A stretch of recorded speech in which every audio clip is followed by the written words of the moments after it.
Hey, welcome back. Before we begin, I want to ask you something, and I need you to be honest, at least with yourself. When was the last time you laughed because something was actually funny? Not because everyone else in the room was laughing. Not because it would be awkward to stay silent. But because you truly felt it was funny. Hard to answer, right? Today, I want to tell you a story about someone who asked herself that very same question and didn't like the answer she found. This is a story about Maya. And maybe, in some ways, it's a story about you, too. Maya's laughter broke at exactly the right moment. It wasn't because Elena's story was actually funny. To be honest, it was the third time she'd heard it. But everyone at the table was laughing, so Maya laughed too.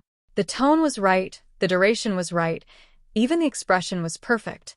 Afterward, as she raised her glass, Maya thought for a split second. When was the last time I laughed because it was actually funny? She couldn't find the answer. So, she took a sip of her drink and continued the night as usual. The problem was that thought didn't leave when the night ended. On the way home, inside a cramped public van, Maya stared out the window and involuntarily began to count.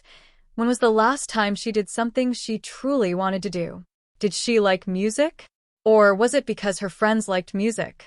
Did she like graphic design? Or was it because her parents said the prospects were good? Did she like morning exercise? Or was it because her ex-girlfriend used to, and the habit just stuck? The van stopped. Maya got off. She walked home with a head full of questions she didn't know how to answer. The next day, Maya met Sarah for lunch, an old high school friend who had just moved back to the city after working abroad for 3 years. Sarah hadn't changed much. Still thin, still liked ordering coffee that was way too sweet, and still spoke bluntly without small talk. "You look tired," Sarah said, not as a greeting but as a fact.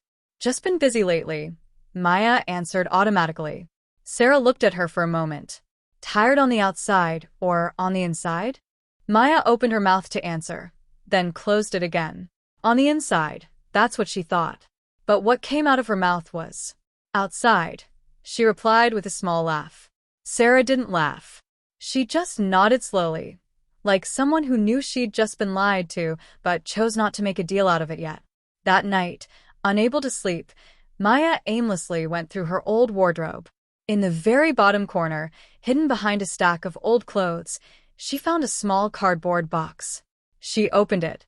Inside was an old sketchbook from middle school. It was filled with strange drawings, fictional characters she'd created herself, maps of imaginary worlds, short stories written in messy handwriting. Maya flipped through the pages slowly. She remembered how much she used to love doing this. Not because anyone told her to. Not because anyone praised her. She did it because she wanted to, because it felt good, because those stories felt alive in her head and needed a place to come out. When was the last time she did something just because she wanted to? Maya sat on the floor, the sketchbook in her lap. No answer came. 2 days later, Maya reached out to Sarah again. This time, they didn't go to a crowded cafe. They sat in a park near Sarah's house, carrying instant coffee, and Maya finally spoke the truth. "Sarah, I don't know who I actually am." Sarah wasn't surprised. She took a sip of her coffee. "Tell me."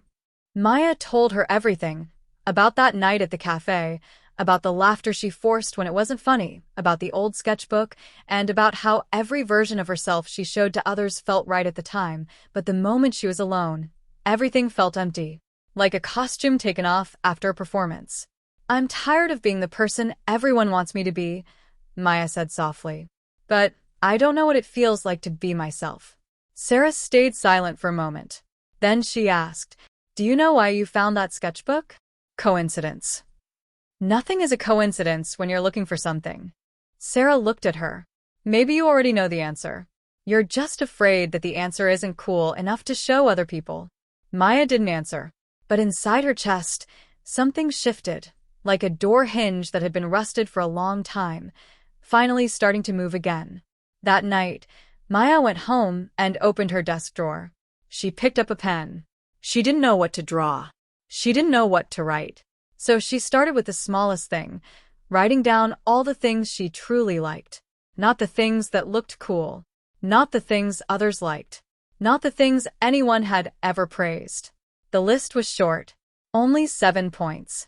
But those 7 points felt more real than anything she had ever posted, any conversation she had ever joined, or any version of herself she had ever displayed. At the bottom of the paper, she wrote one sentence. Maybe it's not complete, but this is the starting point. Maya didn't suddenly turn into a different person. She was still polite to her parents, still professional at her internship, still able to joke with her friends. But one thing changed. She began to know which part was truly her and which part was just a mask. And slowly, in the small moments when no one was watching, she began to give space for her true self to grow. She started drawing again, not to post it, not for praise, just for herself. And one night, when her friends told a story that was actually funny, Maya laughed. This time without having to think twice. Many of us grow up learning to adapt. And that's not a bad thing, it's how we survive. But there's a difference between being flexible and losing yourself. If you've ever felt exhausted without knowing why, or felt empty even though your life looks fine from the outside, maybe it's time you ask yourself, when was the last time I did something I truly wanted to do? The answer might not be complete yet. It might just be 7 points on a piece of paper. But looking for it, that is enough to be a starting point. Until the next episode, take care of yourself.